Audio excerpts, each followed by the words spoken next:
I just had this thought that maybe if I make these videos more often, they won't have to be so long. So I'm gonna give that a try and see how this goes. As you've probably guessed, my kids are out of school right now, so I'm spending a lot of time keeping them busy so they're not bored. So we'll see how this goes. But anyways, I'm excited to share with you some aha moments that I had this week. And as you can probably guess, I'm gonna be talking about stars. So I thought, how fitting, I'll wear stars again.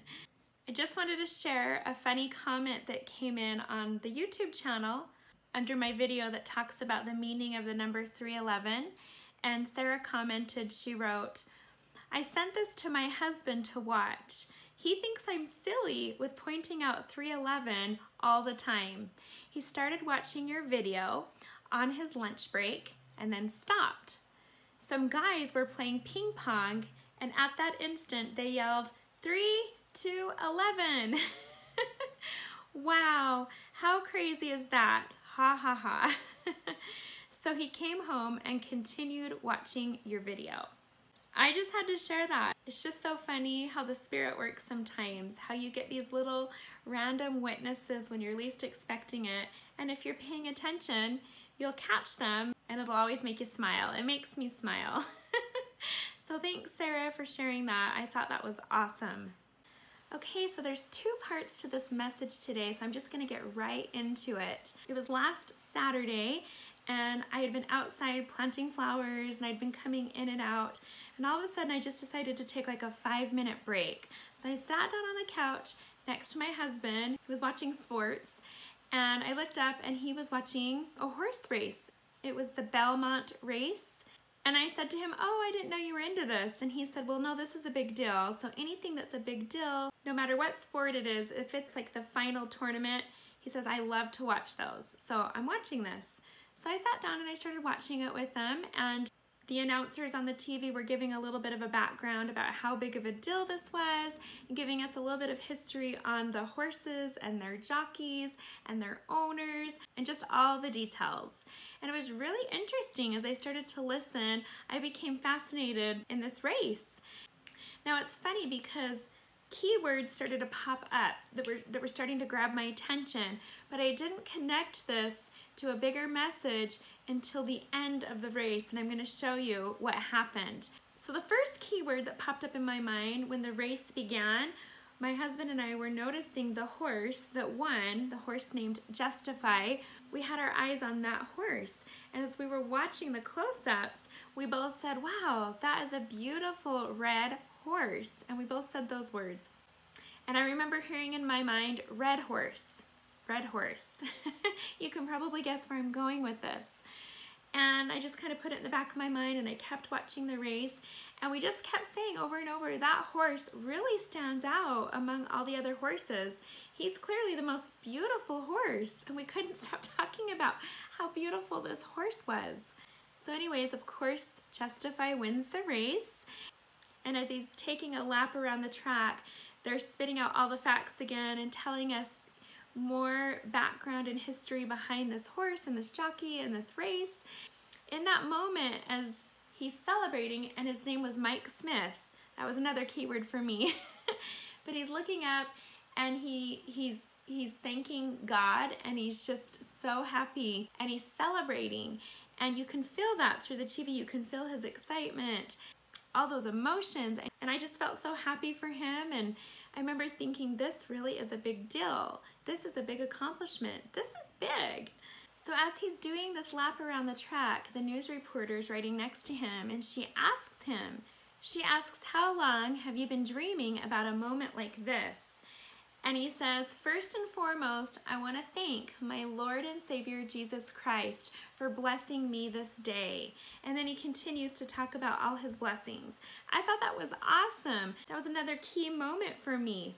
That got me excited, and that's when I started to feel maybe there's more to this. So then they cut to the owner of the horse. His name is Bob Baffert, and they interviewed him, and the reporter asks him, "So how do you feel now? You've done this twice." And he hands him the mic, and he says, "I'm so proud to be an American. This is such an emotional moment." He said, "I know I got a lot of help from upstairs," and he pointed up. And that stood out to me too. So here's these little pieces kind of coming together that's forming this message. Then we watched the rest of the interviews and the screen cuts to the numbers. I'm going to show you a screenshot right here. And there it is. I see that word, trifecta. Okay, I don't remember what video that was in. Oh my goodness, I think it was either at the beginning of this year or the end of last year. But I shared that in a couple of videos, how one night I had gone to bed and all of a sudden I heard the word trifecta. I heard it in my ear and I had never said that word before. I didn't know what it meant. So that began my journey of pondering and praying about that word. Then we had the super blue blood moons, and there was a news article that came out that I shared in a later video that referred to it as the trifecta moon. And there was that word, and we all thought, okay, I heard that word because it was in reference to this super blue blood moon, which was a big deal, and I've talked a lot about this moon, even in the last video message. So here's that word again, trifecta, and that's when I felt it from head to toe. I got those spirit bumps, and I thought, okay, there's that word. That's my biggest key right there, that there is an important message. So I just sat back for a minute, closed my eyes, and I just said, okay, I'm ready for it. What is this message? And I just felt it start to come. It just poured into my mind. All these pieces just started flowing together. So I'm going to share those with you now. Now, if you'll notice, if you look at the screenshot, you'll notice the number 13. There it is off to the side. There it is down at the bottom. And I bring this up because it manifested even more later on. So I took a screenshot of the TV. So then they cut again to an interview with Mike Smith. So I'm thinking about the name Mike Smith. It sounds like such a generic name, but Mike is short for Michael. So there it was, another keyword in my mind, Michael. This is representing something. I started to feel that this race, this moment in history, was symbolic of a greater message. So they cut to an interview with Mike Smith. Here's a screenshot that I took. And that's when I finally paid attention that he had stars all over his jersey. He was the only jockey that I noticed on the track that was wearing stars. Again, that stood out to me. So far, the keywords that I have here are red horse, trifecta, the number 13, stars, Lord and Savior Jesus Christ, and help from upstairs. So I get out my phone and I start typing all this down and this message starts to come together, but there's more.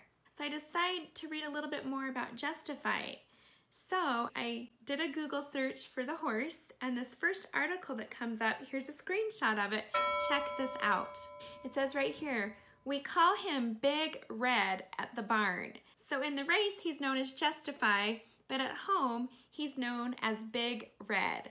Now down below it says, the 81st Santa Anita Derby, race 9 on a 13 race program. So there was that number again.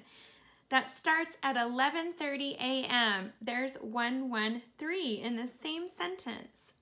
Okay, as I scrolled in the same article, this paragraph here with this quote, I'll let Mike Smith deal with that, Baffert said. Last time, winning a 1-mile overnight race by 6.5 lengths at a muddy track on March 11th. There was 3:11. Okay, so this had my attention. That was the witness that I needed, that yes, pay attention, there is more to this. So I started pondering again, Big Red, red horse, and then in my mind I heard red horse prophecy. So I did a quick Google search for red horse prophecy, and this interesting article came up. Now I have links to all of this down below if you want to check it out for more. So the writer of this article talks about going into this museum and seeing these Native American artifacts, and then the keyword white horse prophecy caught his attention, and then he goes on to talk more about that. And he says, the text we have today indicates that Joseph Smith gave it to a few intimates in May of 1843. In the allegory, Mormons are likened to the white horse, and it is predicted that they will go to the Rocky Mountains, where they will be a great and mighty people. The pale horse represents non-Mormon whites of the United States, from which Mormon missionaries will yet gather those who are honest in heart. The black horse represents the slaves of the South who will rise up against their masters during a predicted British invasion. Armed with British bayonets, the doings of the black horse will be terrible. Finally, the red horse represents the Indians. So I've heard of this prophecy before, and it's one of those prophecies where people aren't quite sure what to make of it because they don't feel there's enough evidence that it's a legit prophecy from Joseph Smith. But then there's the other side of the argument that there is enough support and evidence that this is a legit prophecy. So there's always been two sides of this over the years. And it's been a while since I visited this prophecy, but when I heard red horse, I decided to check it out. So in this article, he says the red horse represents the Native Americans.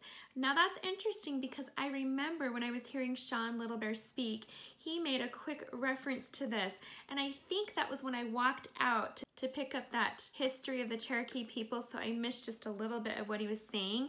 But I remember him bringing up the red horse, but I remember him mentioning there are 4 colors.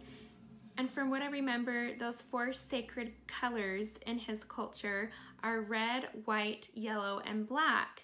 He talked about those colors as representing the 4 races that were originally on this land in the history of his people.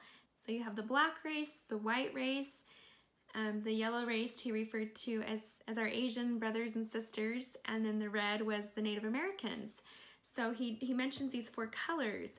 And I remember in my mind thinking about some connection to the 4 horsemen spoken of in the book of Revelation. Now in the book of Revelation, it refers to a white, red, black, and pale horse.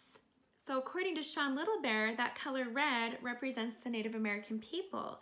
And according to this article that I just pulled from, the writer refers to this Native American history and these artifacts in this museum, which refer to the red horse as representing the Native American people. So there's 2 witnesses.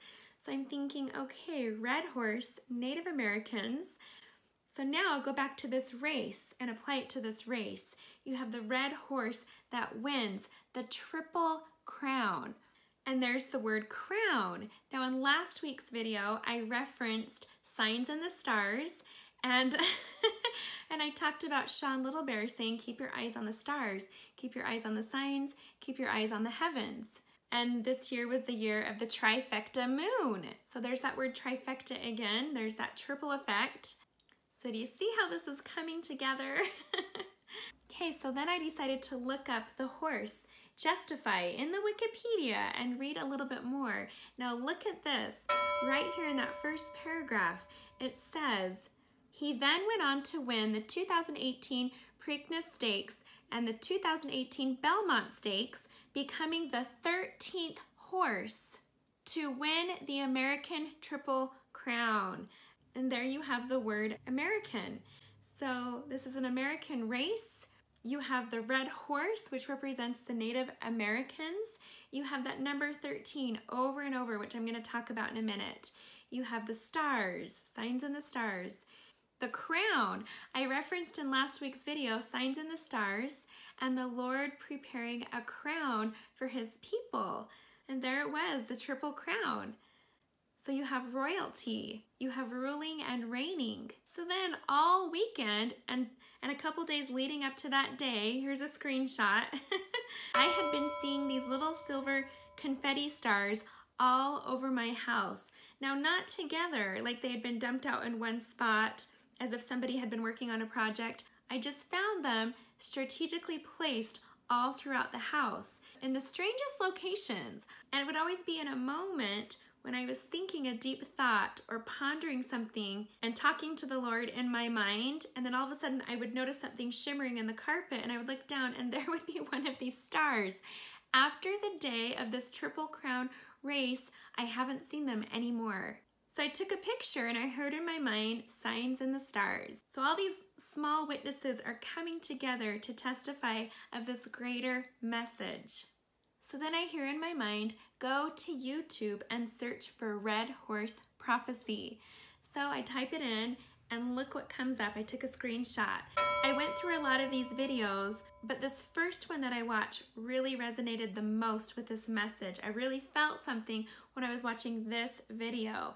And it says, Pastor Mark connects the red horse of war in Revelation to the next 3 coming blood moons in 2018.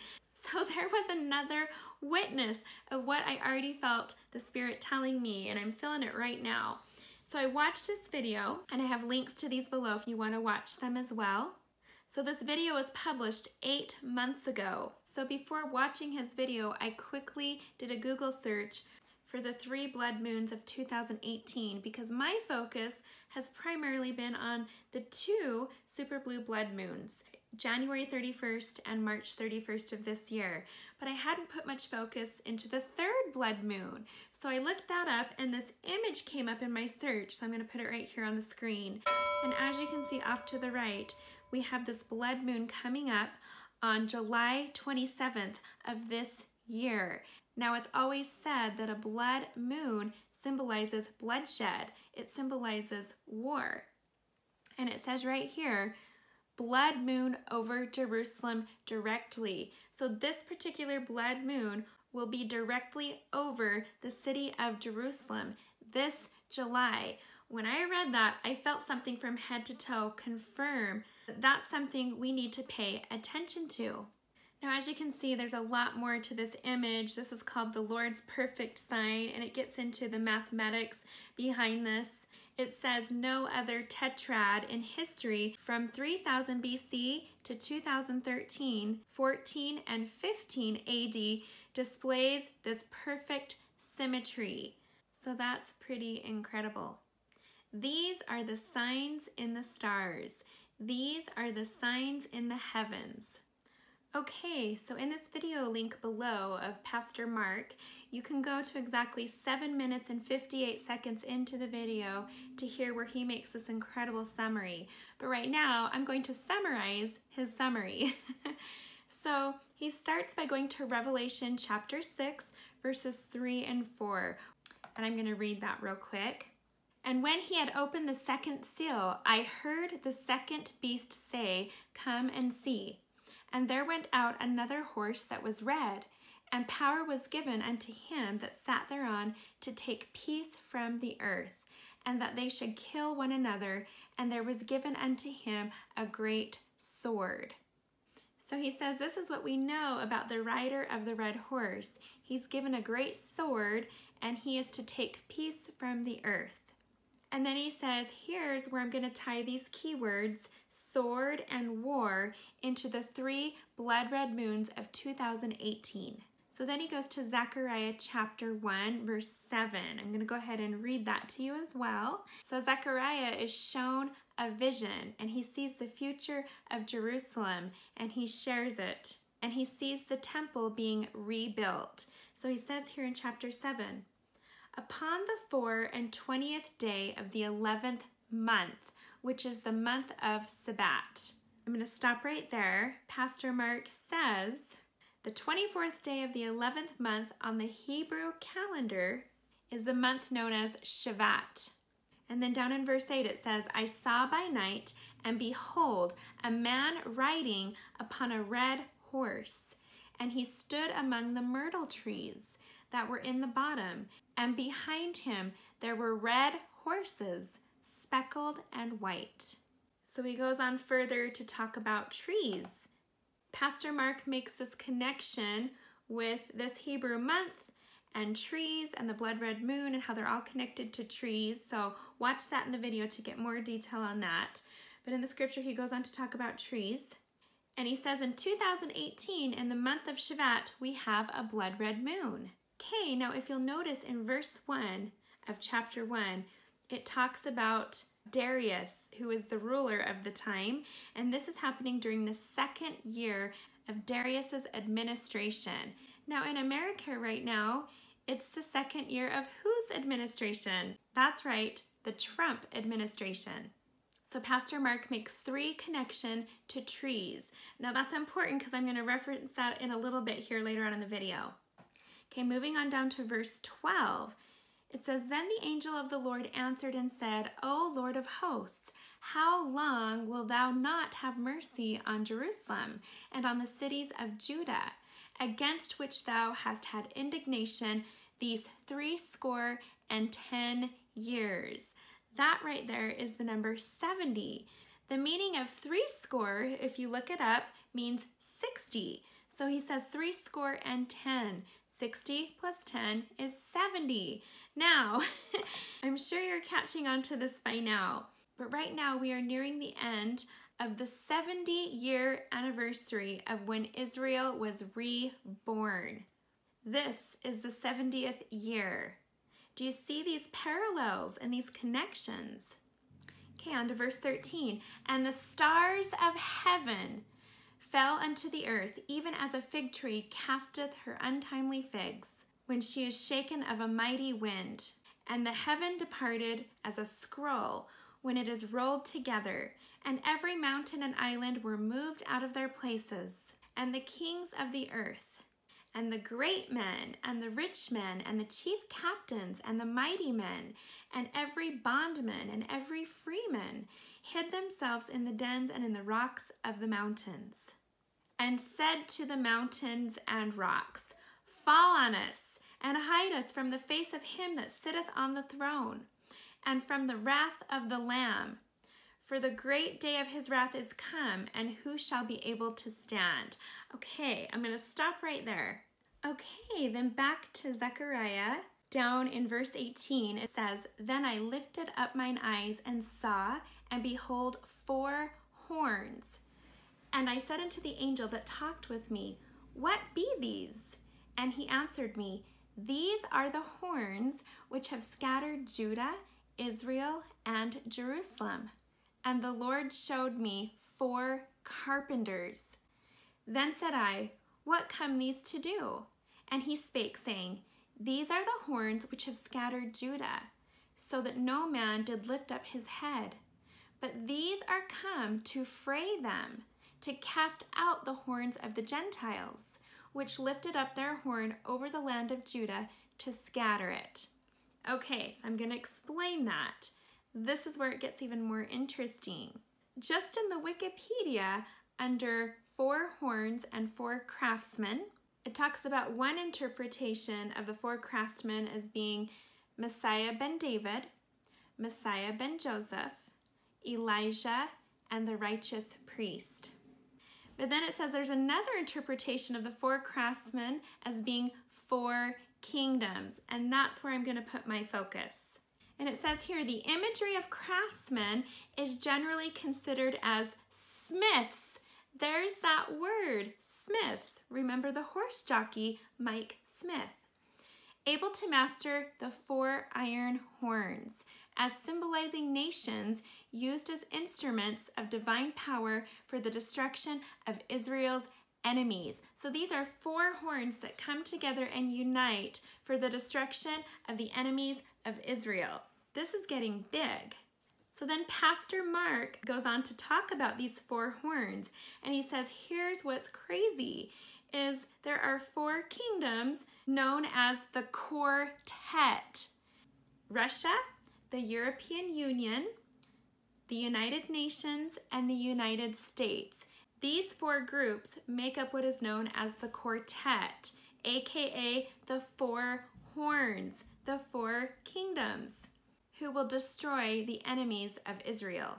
And then he finalized it by saying 2018 is the year of the red horse. Okay, so I got this book for free when I attended that Book of Mormon conference that I talked about in April. This book was given out to free to everybody who came through the door. And I thought I would share in here what the author lays out as what we're looking at and what we can expect as this Temple of Jerusalem is built. So he gives us a background and he says, just how would the Jews in Israel bring about the seemingly impossible feat of building the 3rd temple in Jerusalem? The minimum requirements for the temple to be rebuilt are 2. The temple site must be cleared of all structures, and the Jewish people must be cleansed so that they can return to the Temple Mount and actually construct and operate the temple. Of all the prerequisites for temple construction, the clearing of the Temple Mount will be the most contentious and difficult. As has been previously discussed, the site for the new temple will have to be on the previous temple sites. This would require that the existing structures on the Temple Mount, and especially the Dome of the Rock, be removed before the third temple construction can begin. Because the Holy of Holies must be built over the sacrificial stone of Abraham, the Dome of the Rock must go. Because Abraham's sacrificial stone, which is known as the foundation stone, is revered by Muslims as the third holiest site in the Islamic world, its destruction would be the most inflammatory event in all of Islamic history. So how could the Jewish temple builders clear the Islamic structures without immediately starting a holy war? So he goes on to talk about his theories of how that might happen. Then he goes on to say this. Imagine the Muslims destroying St. Peter's Basilica at the Vatican in Rome. Imagine them constructing a Muslim mosque over the tomb of Peter, the apostle, said to reside under the basilica. What would be the Catholic response? Would Catholics be angered, and would they act to correct this horrendous sacrilege on their holy site? I believe the Catholic faithful would mount a worldwide war on Muslims. Now, instead of the Muslims destroying St. Peter's Basilica in the Vatican, imagine the Jews destroying the Dome of the Rock in Jerusalem and building a modern-day Jewish temple on the site. This little mental exercise helps one understand the enormous Muslim response and worldwide effects should the Jews carry out their 2-millennium-old desire to again have a functioning temple on the Temple Mount in Jerusalem. To Muslims, the Dome of the Rock, the foundation stone, and the Al-Aqsa Mosque are most sacred and carry the same religious power and place in the Muslim world as St. Peter's grave and basilica in Rome have to the Catholics. Both Catholics and Muslims have started holy wars in the past to liberate religious sites. I believe Muslims would react to the construction of a Jewish temple over their foundation stone, Abraham's sacrificial stone, under the Dome of the Rock in a very powerful and destructive way. As you can see, this is what's been going on. This is why the rest of the world is so against the Jews building a temple and against Israel altogether, because they know that when this happens, and it's been prophesied to happen, so they know it will happen, this will create a holy war, and they don't want to see that happen. Now, as I've shared in past videos, Sean Littlebear has said that he has been asked to be a part of assisting with the Ark of the Covenant as it's placed into the new temple. And he said that the building of this temple began in March of 2017 as they started to bless that ground and prepare for this. And so we know that we are on the brink of this. We know that this temple is being built, that preparations are being made, and this is what lies around the corner. So the blood red moon of 2018, the very first one, happened on the 15th day of Shavat. So that was January 31st. Okay, so as we can see, that was the first blood red moon.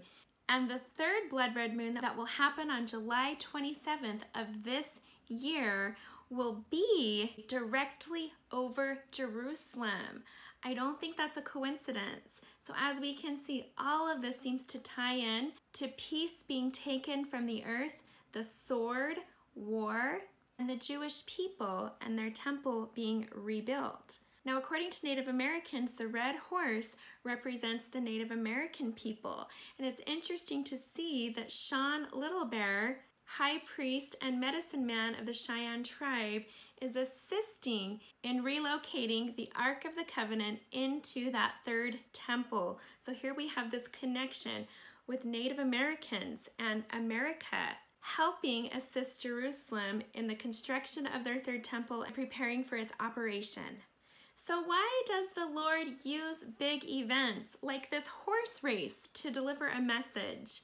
I believe that's because so many eyes are watching.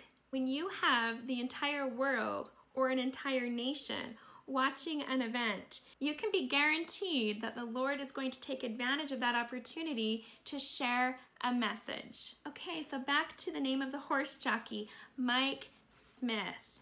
Smith is a craftsman, and Mike is short for Michael. And I think of Archangel Michael, who is the archangel over God's armies. And I know that whatever happens here on the earth in the physical realm is also always manifesting in the spiritual realm. So as we see wars and battles break out here on the earth, you can be guaranteed that the same thing is happening in the spiritual realm. You have Michael's armies against the devil's armies. And I had that dream earlier this year that I shared in a past video where I saw who I believe was Archangel Michael walking across the earth, stomping on the ground, creating a shaking throughout the earth, and there was a storm coming behind him.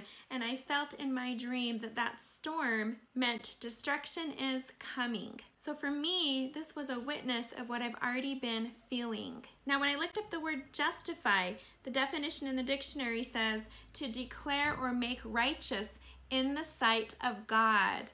That was profound. Okay, now something I forgot to share in the last video message. My sister called me one day and she said, I had the strangest dream last night. And she said, I woke up before it was over, so I'm not happy that it was interrupted. But she said that she had a dream that Sean Little Bear was sitting next to her in a room, and he had this little book he was about to show her. And before he showed her what was in the book, he said a word that he told her was very important. And she said the word sounded something like Camille, Camilla, Camel, something to that effect. And that it was a word from the Cheyenne language. And then right when he opened the book to read it to her, she woke up to her husband's alarm. And so I did a little search for the word Camille, and the definition that I found for the name Camille means virginal, unblemished character, so pure. The origin for this word is Latin. And then I went into Google Translate and I thought, what if I type in the word Camel, Camille, and just see what translation comes up for what language. When I typed in the spelling K-M-E-L, sort of like camel, a translation came up in the Arabic language, and the definition was full. So to make full, the fullness, whole. And there was more on that as I scrolled down. I have a screenshot right here. It says full, entire, total, whole, complete, perfect, thorough, completed, integral, absolute, outright, plenary, and the list goes on. I thought that was pretty awesome.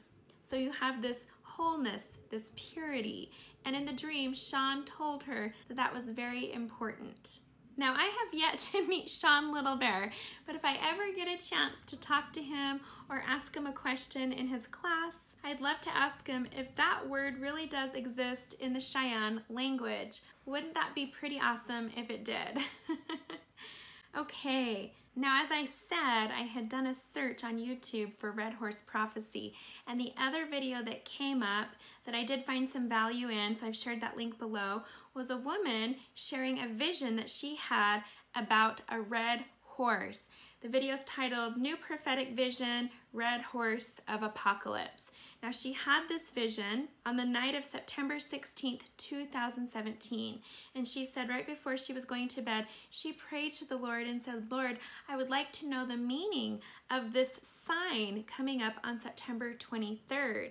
I know there's a great significance to this sign in the heavens, and I feel like it has great meaning, but I want to know more.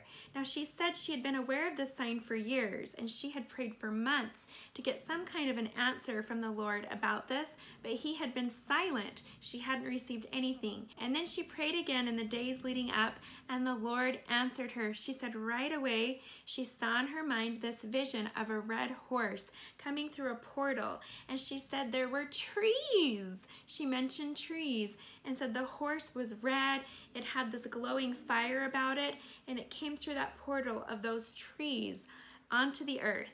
And she said that she felt that was in connection to the sign on September 23rd. So let's revisit that just for a minute. Okay, now this is the post that I wrote last year about the Great American Eclipse and the sign on September 23rd. Now this post went viral. A lot of you found my YouTube channel because of this post. Okay, I'm just going to read a couple paragraphs from here. So in reference to this alignment on September 23rd in the planets and the stars, I wrote, could this be a sign of the birth of something grand? After 9.5 months, Jupiter exists outside the womb of Virgo, September 9th, 2017, and is caught up to the throne of God. Upon Jupiter's exit, birth, on September 23rd, 2017, we see the constellation Virgo, with the sun rise directly behind it, the woman clothed with the sun. At the feet of Virgo, we find the moon, and upon her head, we find a crown of 12 stars, formed by the usual 9 stars of the constellation Leo, with the addition of the planets Mercury, Venus, and Mars, just as Revelation 12, 1-2 says.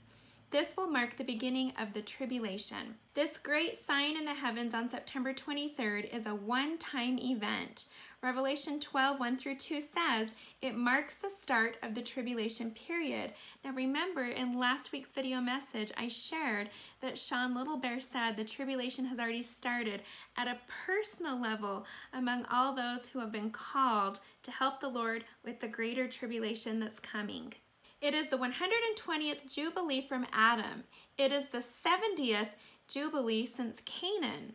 It is the 40th Jubilee since Christ's death. It would coincide with the 70th week of Daniel in Daniel 9. And interestingly, it marks 72 years to the day from when the first atomic blast was detonated in 1945, and the project was codenamed Trinity. It will be the only one in history to have Jupiter in her womb for the proper amount of time for a human gestation period or pregnancy. The sign will happen on September 23rd on the exact same day as the Feast of Trumpets. And then I wrote, the 2017 alignment has 3 wandering stars, Venus, Mars, and Mercury, with Leo's 9 stars making up the 12 stars above her head. The movement takes the child to the throne of God. The constellation Leo represents the tribe of Judah. At no time in history has this alignment of stars and planets occurred, nor will it again. And I have a link to where I got that information. Okay, so clearly that sign was about a new birth for the tribe of Judah. And so it makes sense that as this woman prayed about that, she was shown the red horse. And it connects so beautifully with what Pastor Mark said about the 3 blood red moons and what's about to take place for Jerusalem. Anyways, there's so much to this. It's absolutely incredible. I had no idea when I was watching that horse race that this is the message I would get from that. It's just another sign and another witness of things that we already know are going to take place. Okay, and lastly, there was a video that came up right after these videos, so I decided to watch it because it already started to play. And it's titled Strange Sounds and Lights in Sky, Hawaii Volcano Earthquake Mystery Booms.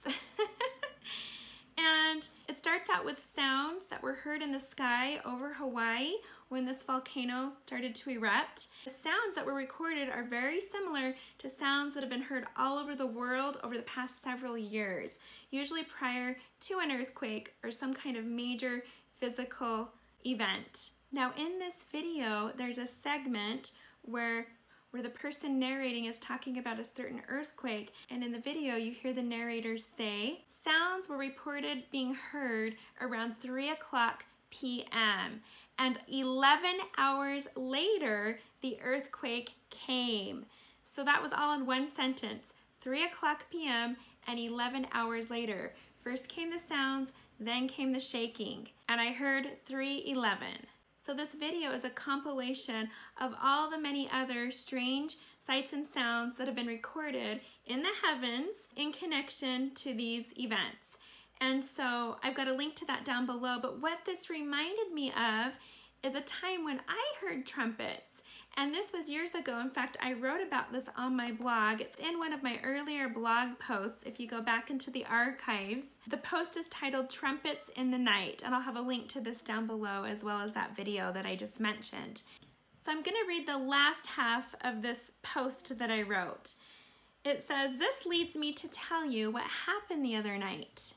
So I'm talking about the parable of the 10 virgins and some feelings and premonitions that I had about what was coming. And I go on to say at the end of the post, "This leads me to tell you what happened the other night. It was Saturday night into Sunday morning about 2 a.m. I awoke to the sound of trumpets playing. It was so strange, yet for some reason I wasn't startled or confused, but happy and enjoying them. They were beautiful and sounding together as if in celebration. It was a very happy sound and the music very uplifting. I had never heard anything like it before. They sounded distant, yet loud enough to wake me up, and I could hear them inside of me. I lay there in the dark just listening to them and smiling. I knew they were a part of something good. Finally, my husband got up and turned the lamp on. He must have been hearing them too, or so I thought. He never gets up in the night. As I listened to him walk through the house, I continued to enjoy the trumpets. The more I focused on them, the louder they got. I then heard my husband turn on the heater. He came back to bed. 'Do you hear those trumpets too?' I asked him.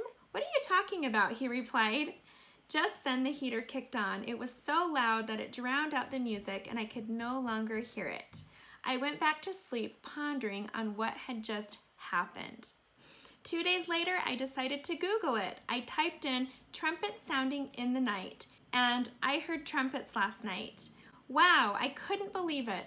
Other people have been hearing the same thing I have over the course of the last year. I couldn't help but wonder, could this be it? Is heaven sounding the trumpets for Christ's return? Maybe there has been a big celebration going on in the spirit world and the veil is quite thin. People on the earth are hearing the celebration so that we might also know that the time is just about here. Are we prepared? If so, we can and should rejoice. Okay, so I go on to talk more about that, but this was the first time that I was aware that people were hearing these sounds in the sky, and this was back in 2012. So this was the beginning of when I started having these awesome supernatural experiences. And this led to my journey that started in 2013 that led me to where I am today with this channel. And I remembered as I listened to these other videos that you'll hear down in this compilation video down below, it almost sounded like warfare. It almost sounded like swords clinging and metal twisting. And I could just imagine these giant beings in the spirit world, these giant angels for God's armies battling with the devil's armies. And I could just see these enormous angels and twisting metal and armor and shields and swords and weapons. And it just sounds like this really loud metal on metal. And then there are other videos where it does sound like trumpets blowing, almost like someone's blowing a shofar. So I do believe that's part of the signs in the heavens. Anyways, I've run out of time. I had a second part that I wanted to share to this video, and that's more on the spiritual preparation part of it. There's some new thoughts that I've had this week that I really wanted to share, but I'm gonna save that for my next video message. And now that this video is hopefully just a bit shorter than they normally are, I'll have time to share the next video very soon.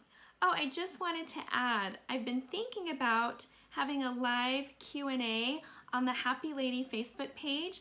I get so many people who write in and have all kinds of questions, and a lot of times I get the same questions coming through, and I thought it might just be easier maybe to do a Q&A where we can talk about whatever it is you want to talk about. If you have questions for me personally, or if there's anything that you want to share that you've been experiencing, I thought that might be a great place to do it. So if that's something you're interested in, would you just comment below on this YouTube video and just say, I'm interested? Because if I get enough people interested, I think I'll set aside a time and I'll announce that on the Happy Lady Facebook page, which is at Happy Lady on Facebook. I'll also share in my next video if that looks like something you want to do, I'll share a date and a time for when we'll do that, and then you can all join in and we can have a conversation about whatever it is you want to talk about. So let me know. Anyways, thank you so much for joining me today. I'd love to hear your thoughts and comments below. Please share. I hope you're having a wonderful week, and I will see you next time.